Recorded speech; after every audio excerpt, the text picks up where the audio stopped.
Hi అండి, welcome to my channel. ఈరోజు ఎలా ఉందని చూద్దామండి. 12వ తారీఖు 5వ నెల 2025 సోమవారం రోజు.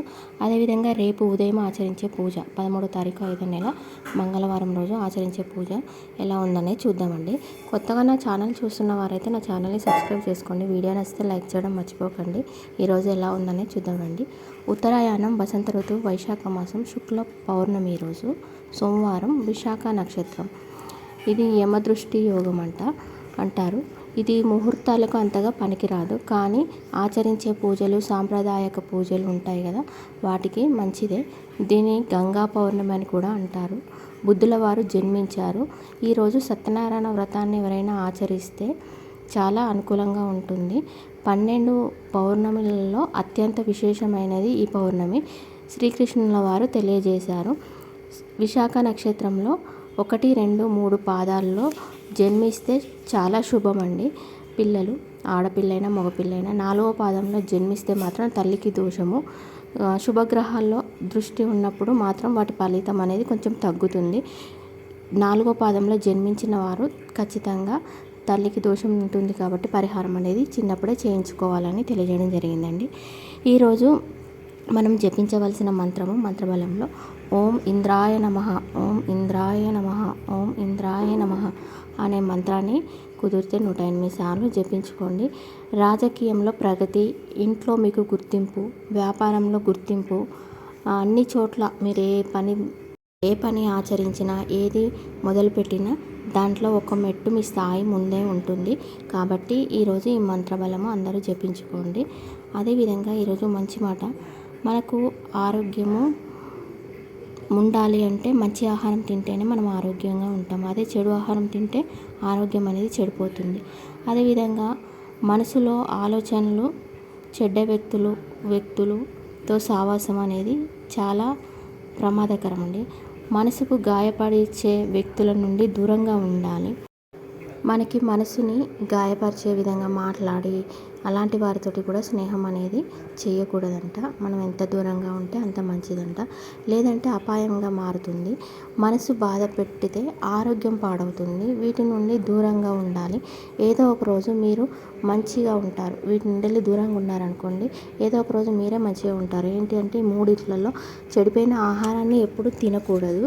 అంటే మనకు ఆరోగ్యాన్ని నాశనం చేసేది మనసులో ఆలోచనలు, అంటే చెడు వ్యక్తులతోటి సావాసం చేసి చెడు ఆలోచనలు చేయడము, చెడు సావాసాలకు ఉండడము, అలాంటి వ్యక్తులతోటి దూరంగా ఉండాలి. మన మనసును గాయపరిచే వ్యక్తులు ఉంటారు కదా, అలాంటి వారి నుండి ముగ్గురు వ్యవస్థల నుండి మనం దూరంగా ఉండడం వల్ల మనము ఆరోగ్యాన్ని కాపాడుకొని ఏదో ఒక రోజు మనం మంచి స్థాయిలో ఉంటాము. ఉదాహరణకి ఒక వృక్షం ఉంటుంది, ఫలాలు వస్తాయి. మనము నీరు ఆ చెట్టు మొదట్లో పోస్తాము. అవి వేర్లు కానీ మనకు వేర్లు కనబడవు. ఆ మట్టి మీద పోస్తే ఆ వేర్లు అనేవి ఆ నీటిని గ్రహించి చెట్టు చివరి కొమ్మలలో ఫలాలను ఇస్తాయి. అదేవిధంగా మనం చేసే కర్మలు అంతే నష్టాలు, కృతువులు ఆ వంశంలోనే కనబడతాయి. ఫలము నీరు పైన పోస్తే ఫలం వస్తుందా? రాదు కదా అండి. అలాగే మనం చెట్టు మొదట్లోనే నీరు పోస్తే ఆ ఫలం అనేది అభివృద్ధి చెందుతుంది, వేర్లు అనేవి స్వీకరించి.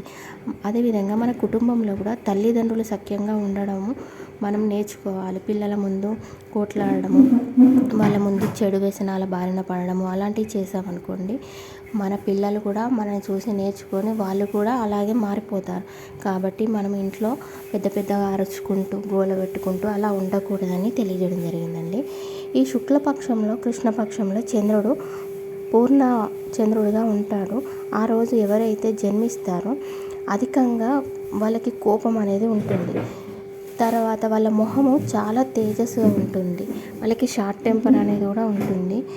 ఏవి అయినా కూడా ఏది చేస్తే వాళ్ళు పని ఏదైనా చేశారనుకోండి, అది సమర్థవంతంగా నెరవేర్చుతారు. వాళ్ళ చుట్టూ ఉండే వ్యక్తులు, వాళ్ళ స్నేహితులు వాళ్ళు ఏదైనా తప్పుదారి పడితే వాళ్ళని మందలించాలి. వాళ్ళ కుటుంబంలో కానీ స్నేహితుల్లో కానీ వాళ్ళు వినలేదనుకోండి, ఇక వాళ్ళ ఉగ్ర రూపం అనేది చూపిస్తారు.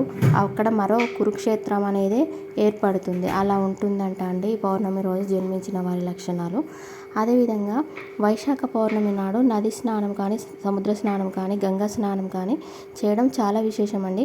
గంగాదేవి తన చేతిలో అగ్నిని పట్టుకొని పాతాళ లోకంలోని అంతర్గంగలాగా ప్రవహిస్తానని శపథం చేసి ఈరోజు కిందికి వెళ్ళిపోయారు, అంతర్గతంగా అయిపోయారు. కాబట్టి ఈ రోజున స్నానం ఎక్కడ చేసినా, గంగలో కానీ, నదిలో కానీ, మన సముద్ర స్నానం చేసినా చాలా అనుకూలంగా ఉంటుంది. శ్రీకృష్ణుల వారు అర్జునులకు తెలియజేశారు. స్నానం చేసి అర్జునుల వారు జపము ఆచరించమని చెప్పాడు. కాబట్టి ఈరోజు కుదిరితే ఆ స్నానాన్ని ఆచరించుకోండి. అదేవిధంగా సత్యనారాయణ వ్రతం కూడా ఆచరిస్తే చాలా మంచిదంట అండి. ఈరోజు లక్ష్మీనారాయణలను పూజించిన, అదేవిధంగా శివుడికి గంగాజలం తీసుకొని అభిషేకం చేసి ఓం శివోహం, ఓం శివోహం, ఓం శివోహం అంటూ గంగాజలాన్ని శివుడి పైన సమర్పించుకోండి. శివ శివ అని బిల్వాలను పెడితే సకలము మనము సంకల్పం ఏది చేసుకుంటామో అది ఖచ్చితంగా నెరవేరుతుంది. ఈరోజు చాలా అత్యంతమైన శ్రేష్టమైన రోజు కాబట్టి ఈరోజు మీకు దగ్గరలో ఎక్కడైనా ఎర్రమట్టి దొరికిందంటే తెచ్చి దానిలో గంధము కలిపి దానితో ఆ మట్టితోటి శివలింగం తయారు చేసి భస్వంతో పూజించుకోండి.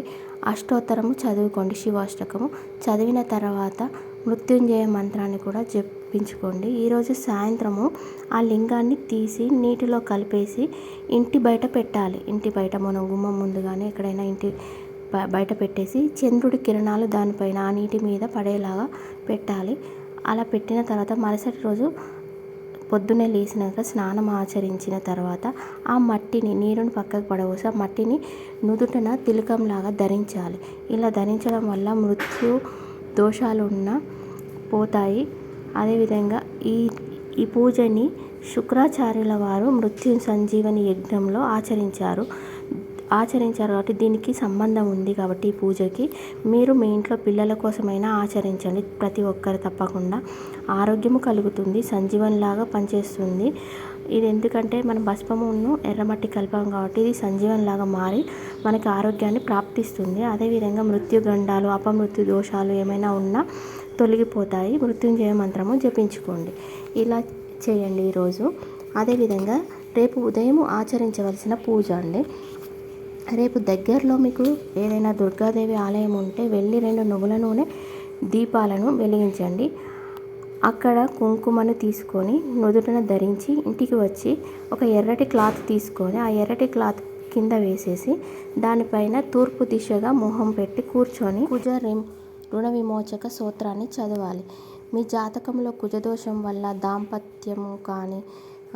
దాంపత్య జీవితంలో దూరమైన వారు కానీ, వివాహం కాని వారైనా కానీ, సంతానం కాని వారైనా కానీ చేయడం వల్ల చాలా అద్భుతమైన పరిష్కారంగా కనిపిస్తుంది. మీకు దీని పరిహారం అనేది 1 నెల లోపలనే ఖచ్చితంగా కనబడుతుంది.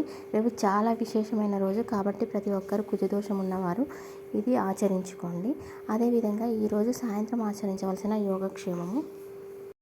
ఈరోజు సాయంత్రము కుటుంబ సభ్యుల్లో ఆరోగ్యము ప్రాప్తించేందుకు, ఇంట్లో స్థానబలము పెరిగేందుకు, మన మొహంలో కాంతి పెరిగేందుకు ఈరోజు సాయంత్రము ఒక పళ్ళెంలో పాలు పోసి అందులో 2 మట్టి ప్రమిదలు ఉంచి దాంట్లో నెయ్యి వేసి దీపారాధన చేయండి.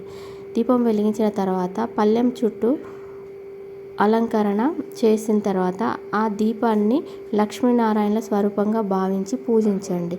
అలా చేయడం వల్ల మన మొహంలో కాంతి అనేది పెరుగుతుంది, కుటుంబంలో సఖ్యత అనేది పెరుగుతుంది, ఆరోగ్యం అనేది ప్రాప్తిస్తుంది. వీడియో నచ్చితే లైక్ చేయడం మర్చిపోకండి.